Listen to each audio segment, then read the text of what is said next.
તો થાનમાં 7 વર્ષ બાદ પણ ઓવરબ્રિજનું કામ અધૂરું રહેવાને કારણે લોકો હેરાન પરેશાન થઈ રહ્યા છે।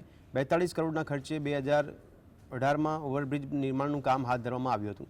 નાણાંની ઘટ પડતા 8 કરોડ રૂપિયા વધારાના ફાળવવામાં આવ્યા છતાં પણ બ્રિજનું કામ પૂરું ન થયું અને કામની ડેડલાઇન 18 મહિનાની હતી। જોકે 7 વર્ષ બાદ પણ ઓવરબ્રિજનું કામ અધૂરું રહી જતાં કામગીરી સામે સવાલ ઉઠ્યા છે। બ્રિજનું કામ અધૂરું હોવાને કારણે થાનના સિરામિક ઉદ્યોગકારો હાલાકી વેઠવી રહ્યા છે। ત્યારે જે કામ કોન્ટ્રાક્ટર દ્વારા પુલનું નિર્માણ કરવામાં આવ્યું હતું તેમાં પણ હવે તાળા જોવા મળી રહ્યા છે। આપણે 2018ની અંદર મોટી વાતો કરી અને ઓવરબ્રિજ 3 વર્ષની અંદર પૂર્ણ કરવાની વાતો કરતી હતી સરકાર અને નગરપાલિકા। જે રોડ અને પુલ આજે 7 વર્ષ થવા આવ્યા છતાં એનો સર્વિસ રોડના પણ ઠેકાણા નથી, પુલના પણ કાંઈ ઠેકાણા નથી।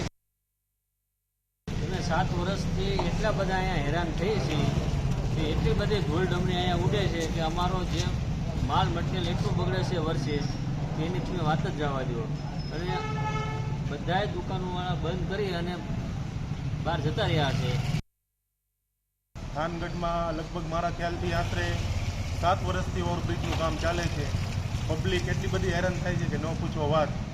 અને બીજી વાત કે એક ગામમાંથી બીજા ગામમાં જવા માટે લોકો ખૂબ જ હેરાન થાય છે અને ગામના 2 ભાગ થઈ ગયા છે અને ગામની આ સાઈડ સ્મશાન પણ આવેલું છે।